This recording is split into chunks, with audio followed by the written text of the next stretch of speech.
मैं जानती हूँ कि आप नहीं डरते, प्रोफेसर मैगोनागल ने कहा। उनके स्वर में आधी तारीफ और आधी उलझन साफ दिखाई दे रही थी। आपकी बात अलग है। सब जानते हैं कि आप ही वो अकेले आदमी हैं जिनसे तुम जानते हो कौन। अरे अच्छा, वोल्डेमॉर्ट डरता था। आप मेरी ज़रूरत से ज़्यादा तारीफ कर रही हैं, डम्बलडोर ने शांति से कहा। वोल्डेमॉर्ट में ऐसी शक्तियाँ हैं जो मुझ में भी कभी नहीं हो सकती, सिर्फ इसलिए क्योंकि आप इतने महान हैं कि आप उनका इस्तेमाल नहीं करना चाहते। मेरी किस्मत अच्छी है कि आज रात अंधेरा है। मैं तब से इतना कभी नहीं शर्माया जब मैडम प्रॉम्फी ने मेरे लिए मफलर की तारीफ की थी। प्रोफेसर मैगोनागल ने डम्बलडोर को घूर कर देखा और कहा, उल्लुओं की तो छोड़िए, उससे भी तेज रफ्तार से अफवाहें चारों तरफ उड़ रही हैं। आप जानते हैं लोग क्या कह रहे हैं कि वह क्यों गायब हो गया, कि आखिर किस चीज़ ने उसे रोक दिया। ऐसा लग रहा था जैसे कि प्रोफेसर मैगोनागल उस मुद्दे पर पहुंच गई थी जिस पर चर्चा करने के लिए वो सबसे ज़्यादा बेचैन थी। वह असली कारण था वह असली कारण जिसकी वजह से वे ठंडी सख्त मुंडेर पर दिन भर बैठकर इंतज़ार कर रही थी, क्योंकि ना तो बिल्ली के रूप में ना ही महिला के रूप में उन्होंने डम्बलडोर पर पहले इतनी पैनी निगाह डाली थी जितनी कि वह इस समय डाल रही थी। यह बात साफ थी कि चाहे लोग कुछ भी कह रहे हों, वे उनकी बात पर यकीन नहीं करने वाली जब तक कि डम्बलडोर खुद ना कह दे कि यह सच था। परंतु डम्बलडोर इस समय एक और शरबत लेमन चाट रहे थे और उन्होंने कोई जवाब नहीं दिया। प्रोफेसर मैगोनागल ने जोर देकर कहा, लोग कह रहे हैं कि वोल्डेमॉर्ट कल रात को गॉर्डिक हॉलों में पॉटर परिवार की तलाश में गया था। अफवाह यह है कि लिली और जेम्स पॉटर कि वे लोग मर चुके हैं। डम्बलडोर ने सिर झुकाया। प्रोफेसर मैगोनागल के मुंह से आह निकल गई। लिली और जेम्स, मुझे विश्वास नहीं हो रहा। मैं इस बात पर विश्वास नहीं करना चाहती। ओ एल्बस। डम्बलडोर आगे बढ़े और उन्होंने प्रोफेसर मैगोनागल का कंधा थपथपाया। मैं जानता हूँ, उन्होंने भारी आवाज़ में कहा। आगे बोलते समय प्रोफेसर मैगोनागल की आवाज़ थरथरा रही थी। यही नहीं, लोग तो यह भी कह रहे हैं कि उनके बेटे हैरी पॉटर को भी मारने की कोशिश की, परंतु वह उसे नहीं मार पाया। वह उस छोटे बच्चे को नहीं मार पाया।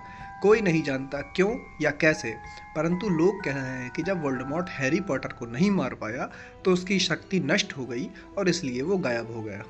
डम्बलडोर ने उदास होकर सिर हिलाया। ये सच है, प्रोफेसर मैगोनागल ने हकलाते हुए कहा। जब उसने इतना कुछ किया था, जब उसने इतने सारे लोगों को मार डाला था, इसके बाद भी वे एक छोटे से बच्चे को क्यों नहीं मार पाया? बड़ी हैरानी की बात है। उसे रोकने वाला कौन था? परंतु भगवान के लिए मुझे ये बताएं कि हैरी कैसे बच गया। हम सिर्फ अंदाज़ा लगा सकते हैं, डम्बलडोर ने कहा। शायद हम इसका कारण कभी नहीं जान पाएंगे। प्रोफेसर मैगोनागल ने जाली वाला रुमाल निकाला और चश्मे के नीचे अपनी आंखें पोंछी। डम्बलडोर ने गहरी सांस खींचते हुए अपनी जेब से एक सुनहरी घड़ी निकाली और उसे ध्यान से देखा। यह घड़ी बहुत विचित्र थी क्योंकि इसमें 12 कांटे थे पर एक भी अंक नहीं था। इसके बजाय इसके किनारे पर छोटे ग्रह घूम रहे थे। बहरहाल इससे डम्बलडोर को कुछ समझ में आया होगा, क्योंकि उन्होंने इसे वापस अपनी जेब में रख लिया और कहा, हैग्रिड को देरी हो गई। वैसे मुझे लगता है उसी ने आपको बताया होगा कि मैं यहाँ आने वाला हूँ। हाँ, प्रोफेसर मैगोनागल ने कहा, और मुझे नहीं लगता कि आप मुझे यहाँ यह बताएंगे कि आप कहीं और जाने के बजाय यहाँ क्यों आए। मैं हैरी को उसके अंकल आंटी के पास छोड़ने आया हूँ। अब उसके परिवार के नाम पर सिर्फ यही लोग बचे हैं। आप यह तो नहीं कहना चाहते, आपका इशारा उन लोगों की तरफ तो नहीं है जो यहाँ रहते हैं? प्रोफेसर मैगोनागल ने चीखते हुए मकान नंबर 4 की तरफ इशारा किया और वे मुंडेर से नीचे कूद गई। डम्बलडोर, आप ऐसा नहीं कर सकते। मैंने एक दिन भर इन लोगों को देखा है। दुनिया में आपको ऐसे 2 लोग नहीं मिल सकते जो हमसे इतने अलग हों, और इनका एक बेटा भी है। मैंने देखा है कि वे अपनी माँ को पूरी सड़क पर लात मारता जा रहा था और मिठाई खाने की जिद कर रहा था। हैरी पॉटर यहाँ आकर रहेगा, यह उसके लिए सबसे अच्छी जगह है, डम्बलडोर ने थोड़ी कड़क आवाज़ में कहा। जब वह थोड़ा बड़ा हो जाएगा तो उसके अंकल आंटी उसे सब कुछ समझा देंगे। मैंने उसके लिए एक चिट्ठी लिख दी है। चिट्ठी? प्रोफेसर मैगोनागल ने मरी हुई आवाज़ में दोहराया और वे एक बार फिर मुंडेर पर बैठ गई। डम्बलडोर, क्या आपको सचमुच लगता है कि आप चिट्ठी में सारी बातें समझा सकते हैं? ये लोग उसे कभी नहीं समझा पाएंगे। वह मशहूर होगा, चारों तरफ उसका नाम होगा। मुझे हैरानी नहीं होगी अगर भविष्य में आज का दिन हैरी पॉटर के दिवस के रूप में मनाया जाए। हैरी के बारे में किताबें लिखी जाएं, हमारी दुनिया के हर बच्चे की जुबान पर उसका नाम होगा। बिल्कुल ठीक कहा, डम्बलडोर ने अपने आधे चांद के आकार के चश्मे के ऊपर गंभीरता से देखते हुए बोले। यह किसी भी बच्चे का दिमाग खराब करने के लिए काफ़ी है। वह मशहूर हो जाएगा इससे पहले कि वह बोलना और चलना सीखे। उसे तो वह घटना भी याद नहीं होगी जिसके लिए वह मशहूर है। क्या आपको नहीं लगता अगर वह इन सब से दूर रहकर बड़ा हो तो उसके लिए ज़्यादा अच्छा होगा, जब तक कि वह इसे झेलने के लिए तैयार ना हो। प्रोफेसर मैगोनागल ने अपना मुंह खोला, फिर अपना इरादा बदलकर अपने विचार को निगला और आगे कहा, हाँ हाँ, आप ठीक कह रहे हैं, परंतु डम्बलडोर, वह बच्चा यहाँ आएगा कैसे? उन्होंने अचानक डम्बलडोर के चोगे को घूरा, जैसे उन्हें लग रहा हो कि हैरी इसके नीचे छुपा है। हैग्रिड उसे ला रहा है। क्या आपको यह ठीक लगता है कि आप हैग्रिड पर इतने महत्वपूर्ण काम के लिए भरोसा कर रहे हैं? मुझे हैग्रिड पर अपनी जान से ज़्यादा भरोसा है, डम्बलडोर ने कहा। मैं यह नहीं कहती कि वह दिल का बुरा है, प्रोफेसर मैगोनागल ने मन मार कर कहा, परंतु आपको यह तो मानना ही पड़ेगा कि वह थोड़ा लापरवाह है। उसकी ये आदत है। ये कैसी आवाज़ है? एक हल्की सी गड़गड़ की आवाज़ ने उनके चारों तरफ फैली खामोशी तोड़ी। आवाज़ धीरे धीरे तेज़ होती गई। उन्होंने सड़क के ऊपर और नीचे की तरफ हेडलाइट की रोशनी तलाश की, और जब आवाज़ बहुत तेज़ हो गई तो उन्होंने ऊपर आसमान की तरफ देखा। एक बड़ी मोटरसाइकिल हवा में से निकलकर नीचे उतरी और उनके सामने सड़क पर आकर खड़ी हो गई। मोटरसाइकिल बहुत बड़ी थी, परंतु ये उस आदमी के मुकाबले कुछ नहीं थी जो उस पर बैठा हुआ था। वह आदमी आम आदमी की तुलना में दुगना लंबा था और कम से कम 5 गुना चौड़ा था। वह एक जंगली आदमी लग रहा था, क्योंकि काले बालों और दाढ़ी की लंबी लटों ने उसके ज़्यादातर चेहरे को छुपा रखा था। उसके हाथ कूड़ेदान के ढक्कन जितने बड़े थे, और चमड़े के जूतों में उसके पैर बेबी डॉल्फिन की तरह लग रहे थे। उसकी विशाल शक्तिशाली बाहों में कंबल की एक पोटली थी। हैग्रिड, डम्बलडोर ने सांस खींचते हुए कहा, आखिर तुम आ ही गए। और तुम्हें मोटरसाइकिल कहाँ से मिली? उधार ली है प्रोफेसर डम्बलडोर सर, हैग्रिड ने मोटरसाइकिल सावधानी से उतारते हुए कहा। सीरियस ब्लैक ने हमें ये उधार दी है, हम उसे ले आए सर। कोई मुश्किल तो नहीं हुई? नहीं सर, घर तो लगभग पूरी तरह से तबाह हो गया था, परंतु इससे पहले कि मगलू चारों तरफ जमा हो जाते, हम उसे सही सलामत बाहर निकाल लाए। जब हम ब्रिस्टल के ऊपर उड़ रहे थे तो उसकी नींद लग गई। प्रोफेसर डम्बलडोर और प्रोफेसर मैगोनागल आगे झुके। उन्होंने कंबलों की पोटली के ऊपर से झांका। अंदर एक छोटा बच्चा था जो गहरी नींद में सो रहा था। उसके माथे पर काले घने बालों के गुच्छे के नीचे उन्हें एक अजीब से आकार का घाव दिखा, जैसे वहाँ पर बिजली गिरी हो। क्या यहीं पर? प्रोफेसर मैगोनागल ने फुसफुसाते हुए कहा।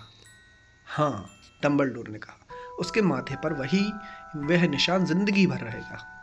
क्या आप इस बारे में कुछ नहीं कर सकते डम्बलडोर? अगर मैं कर भी सकता तो भी नहीं करता। घाव के निशान कई बार बहुत काम आते हैं। मैंने खुद के बाएं घुटने के ऊपर एक निशान है जो लंदन के अंडरग्राउंड का बेहतरीन नक्शा है। खैर, मुझे दे दो हैग्रिड। अच्छा रहेगा अगर हम इस काम को जल्दी से निपटा लें। डम्बलडोर ने हैरी को अपनी बाहों में लिया और डर्सली के घर की तरफ मुड़े। क्या हम उसे गुड बाय कह सकते हैं सर? हैग्रिड ने पूछा। उसने अपना बड़ा झबरीला बालों वाला सिर हैरी के पास झुकाया और अपने लपटते बालों को छुआते हुए उसे बहुत हल्के से चूम लिया। फिर अचानक हैग्रिड के मुंह से एक आवाज़ निकली, जैसे कोई घायल कुत्ता रोक रहा हो। श्श! प्रोफेसर मैगोनागल दबी आवाज़ में बोली, मगलू जाग जाएंगे।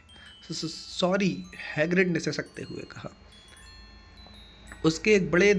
उसने एक बड़ा धब्बेदार रुमाल निकाला और अपना चेहरा छुपा लिया। परंतु हम इसे सहन नहीं कर सकते। लिली और जेम्स मर गए और बेचारे छोटे से हैरी को मगलुओं के साथ रहना पड़ेगा। हाँ, बड़े दुख की बात है, पर अपने आप को संभालो हैग्रिड, वरना हमें लोग देख लेंगे, प्रोफेसर मैगोनागल ने फुसफुसाते हुए कहा। जब डम्बलडोर बगीचे की नीची दीवार को लांघकर सामने वाले दरवाजे तक गए तो प्रोफेसर मैगोनागल हैग्रिड की बाँह को डरते डरते थपथपा रही थी।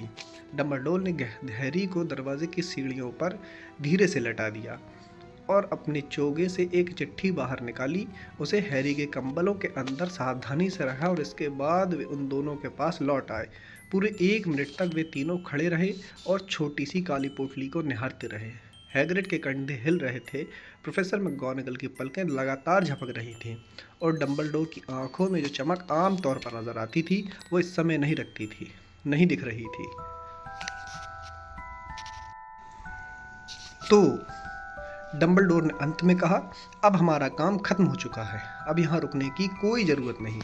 अच्छा होगा कि हम यहाँ से चल दें और जश्न में शामिल हो जाए। हाँ, हैग्रिड ने बहुत दुखी आवाज़ में कहा, हम ये मोटरसाइकिल सीरियस ब्लैक को लौटा देंगे। Good night professor McGonagall. Professor Dumbledore sir. अपने बहते हुए आंसुओं को अपनी जैकेट की आस्तीन से पोंछते हुए हैग्रिड मोटरसाइकिल पर सवार हुआ और किक मारकर उसने इंजन में जान डाल दी। फिर तेज गरज के साथ मोटरसाइकिल हवा में उठी और रात के अंधेरे में गुम हो गई। प्रोफेसर मैगोनागल, मुझे आशा है कि आपसे जल्दी मुलाकात होगी, डंबलडोर ने सिर हिलाते हुए कहा। प्रोफेसर मैगोनागल ने जवाब में अपनी नाक सुकड़ी। डंबलडोर मुड़े और सड़क पर चल दिए। मोड़ पर जाकर वे रुके और अपना चांदी का बत्ती बुझाने वाला यंत्र बाहर निकाला। उन्होंने एक बार क्लिक किया तो रोशनी के 12 गोले सड़क के लैंपों की तरफ तेजी से लपके और प्रिवेट ड्राइव अचानक नारंगी रोशनी में नहा गया। डंबलडोर देख सकते थे कि सड़क के दूसरे सिरे पर एक भूरी बिल्ली चली जा रही थी। उन्हें नंबर 4 की सीढ़ी पर रखे कंबलों की पोटली की झलक दिख रही थी। गुड लक हैरी, उन्होंने धीमे से कहा। फिर वे पलटे और चोगे को एक झटका देते हुए गायब हो गए। हल्की हल्की हवा प्रिवेट ड्राइव की साफ सुथरी झाड़ियों को हिला रही थी। काले आसमान के नीचे सब कुछ शांत और व्यवस्थित था। यह वह आखिरी जगह थी जहां आप आश्चर्यजनक घटनाएं होने की उम्मीद कर सकते थे। हैरी पॉटर ने सोते सोते अपने कंबलों के भीतर करवट बदली। उसके नन्हे से हाथ ने पास रखी चिट्ठी को पकड़ लिया और वह सोता रहा। वह नहीं जानता था कि वह खास था, यह भी नहीं कि वह मशहूर था, यह भी नहीं कि कुछ घंटे बाद मिसेस डर्सली की चीख सुनकर उठेगा जब वे दूध की 2 बोतल बाहर रखने के लिए सामने वाला दरवाज़ा खोलेंगी। वो यह भी नहीं जानता था कि अगले कुछ सप्ताह उसका कज़न डडली उसे नोचेगा और तंग करेगा। और वह यह तो जान ही नहीं सकता था कि इस समय पूरे देश में छुप छुप कर मिल रहे लोग अपना गिलास उठाकर दबी आवाज़ में कह रहे थे, हैरी पॉटर के नाम, वह लड़का जो जिंदा बच गया।